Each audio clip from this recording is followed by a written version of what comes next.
In today's video, we are preparing a top secret mystery package for our friend Dave Phipps, creator of the Pulp tabletop miniatures game. We'll also be looking at some deeply discounted treasures from our wargaming stockpile that were just made for kit bashing. Okay, hi everyone. Thanks for stopping by. Today we're going to do something just a little bit different. Lynn and I are getting ready to send our buddy Dave over at Pulp a top secret mystery package. So Dave knows there's something arriving in the mail, but he won't know exactly what's in the box until he opens it.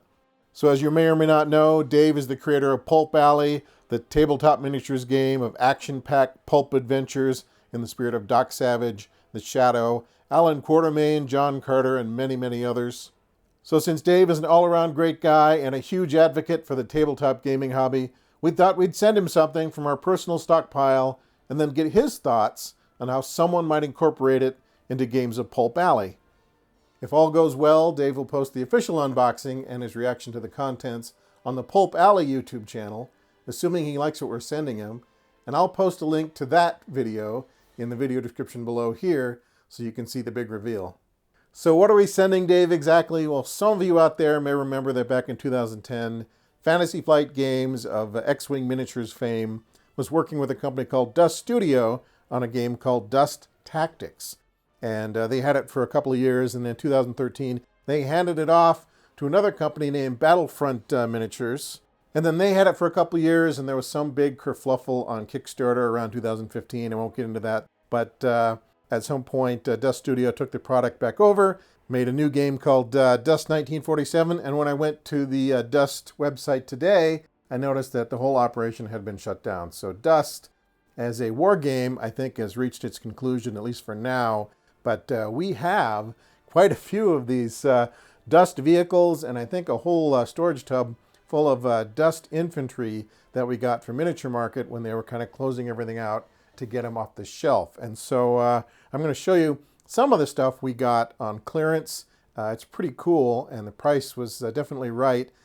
Then we'll talk just a bit about this vehicle here, this plane we're going to send Dave, and then hopefully on his end he'll be delighted. We don't know, maybe he's not going to like it, but we're going to send it to him and then get his reaction and see what ideas he has for incorporating this thing into games of Pulp. All right, so let's take a look at these other vehicles we have here, and then we'll talk about this a little bit and then get it whisked off to Oklahoma. Actually, I have a pristine copy in the shrink wrap. I'm going to send Dave this one here. I took the shrink wrap off as I did with these to prevent glare from the lights. But Dave is going to get a hermetically sealed shrink wrap version, which is the Horton HO 347 vertical takeoff and landing aircraft.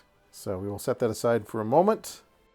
Yeah, these are actual units that you use in playing Dust, but I'm thinking more of using them as terrain for some sort of weird War II scenario or something like that. So this is the P-48 Pelican, and going back to my notes, I got 3 of those for $27 in May 30th of 2018.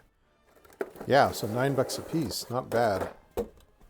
So these Dust vehicles are pre-assembled and primed, so really all you need to do is paint them, and I'm sort of waiting to get an airbrush and to become proficient with it, because I think this thing would really lend itself to being painted with an airbrush. So as you can see, there's actually 2 configurations of this, the Bellowing Birdie and the Diving Dottie. Bellowing Birdie is equipped with rockets, and Diving Dottie is a light bomber. So pretty cool model. Here's the canopy. You have a plethora of bombs. Bombs and rockets, and there's a pilot. So you get data cards for both of them, and even a stand, a flight stand. So one of the neat things about this model is it has working landing gear. You kind of pop that into place gently. I don't think it'll withstand a lot of pressure. So here's what the P-48 looks like parked on the runway with the landing gear down. And here's an elevated view. And as I said earlier, I think this would make great terrain for a Weird War II or Cold War scenario. And alternatively, there is the flying version on the flight stand. So yeah, that would probably paint up pretty good. And we have already taken one of these and sort of started disassembling it for parts.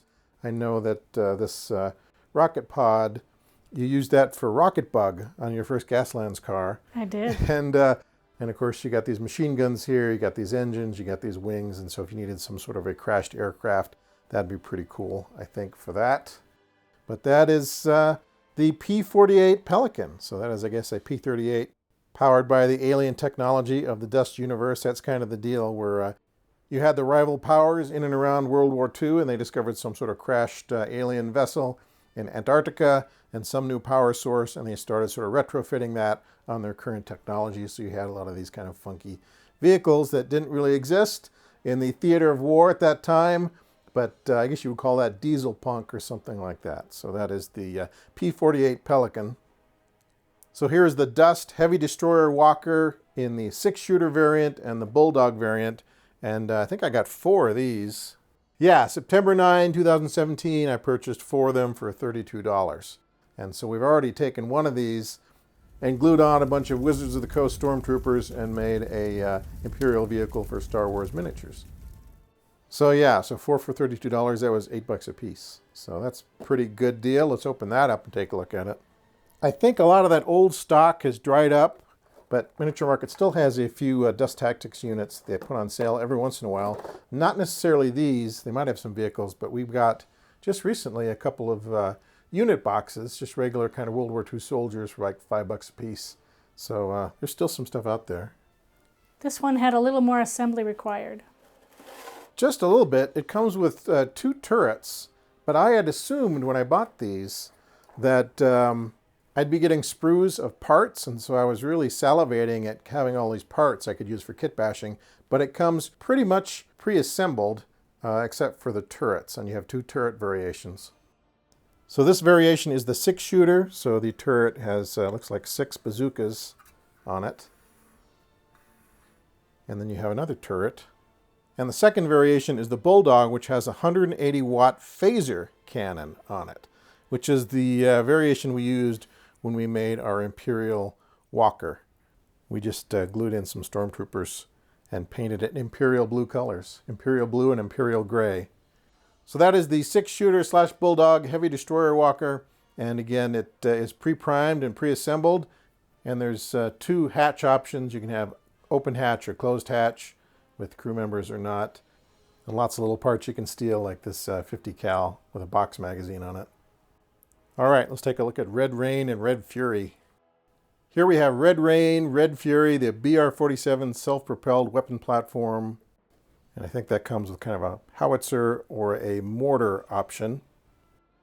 And checking the sheet, checking the history sheet, looks like I got 3 of those for $27, 2 of which have already been cannibalized for my Gaslands war rig. So this is not a very big model actually compared to the other ones. And as I said, I've already destroyed 2. Looks like that one has more crew than any of the other ones. Yeah, you do get quite a few crewmen. So they can operate either the howitzer or the mortar. I've already used one of these cannons to kit bash a harpoon for my Gaslands war rig. The front half of the harpoon came from a RoboGear vehicle sprue.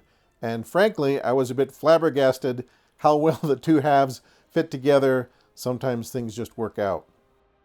And here's something that I'd almost forgotten. I used a Red Rain mortar as the BFG in this Gaslands VW pickup. So that is the Red Fury, Red Rain mobile weapons platform. And as I said, we had 3 of these at one point. I've cannibalized 2. So this is the last one here. So we'll have to save him to make an orc truck or something like that. So as you probably gathered, we had the good fortune of snapping up some of these old Fantasy Flight and Battlefront Dust vehicles when they were probably at their lowest valuation ever. And since they're relatively cheap, we haven't had a lot of guilt about chopping them up for the bits box. But we don't want to do that for all of them. So in the spirit of camaraderie, we're going to send Dave a copy of the Blitz here. So what is that? Der Blitz and Der Adler. So what does Der Adler mean? I think it's eagle. Oh, the eagle. Okay. The lightning and the eagle. The lightning and the eagle. So you have, let's see, Der Adler is armed with missiles, and Der Blitz is armed with lasers. So this is a laser-armed vertical takeoff and landing aircraft using alien technology and some sort of alien power source. And instead of opening it ourselves, we're going to let Dave open it when he receives it, assuming he likes it and can find some use for it. So we'll see what his reaction is when he opens it up. But something like this, I can easily imagine a Pulp Alley game facing off Phantom Ace and the Phantom Agents versus Raven and the Sky Pirates. They're kind of airboy, spy smasher, sky captain type characters. One is good, one is not so good. But maybe Phantom Ace and the Phantom Agents or Raven and the Sky Pirates have infiltrated some sort of secret airbase high in the mountains where a prototype aircraft is being tested, and their mission is to capture it, or maybe photograph it, or maybe destroy it, and then the other team would be tasked with protecting it or stopping them from escaping with any top secret information. So that would be Der Blitz and Der Adler.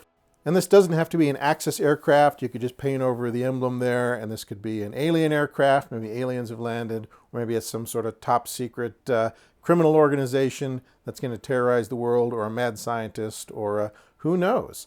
But we're going to send this to Dave. We're going to package it up.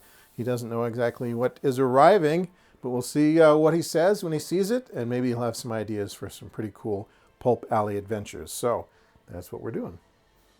And I do want to mention that every Sunday, or almost every Sunday, over at the Pulp Alley YouTube channel, they have a live stream game going on in the morning. And the one a couple of weeks ago actually had this giant dirigible, this giant airship, and had some sort of big battle with robots and all that. So if you're a fan of two-fisted pulp adventures in the vein of Flash Gordon or Indiana Jones or Dick Tracy or any of those old Western heroes or Zorro or whatever, check that out because it's a very versatile system. We played several games here on the channel, and even there's a good Halloween one too you might want to check out, the Dark Carnival Raid, where the private investigators have to sneak into a haunted carnival and try to rescue young Timothy Terwilliger. But anyway, Pulp Alley, extremely versatile. Dave's an extremely good guy and a good advocate for the hobby. And we're looking forward to seeing what his reactions are when he opens our top secret surprise package on the Pulp Alley YouTube channel. And what he decides to do with it. And what he decides to do with it, exactly. So that's a wrap for today. Thanks very much for checking in. We'll be back with another video before you know it. So until then, cheers.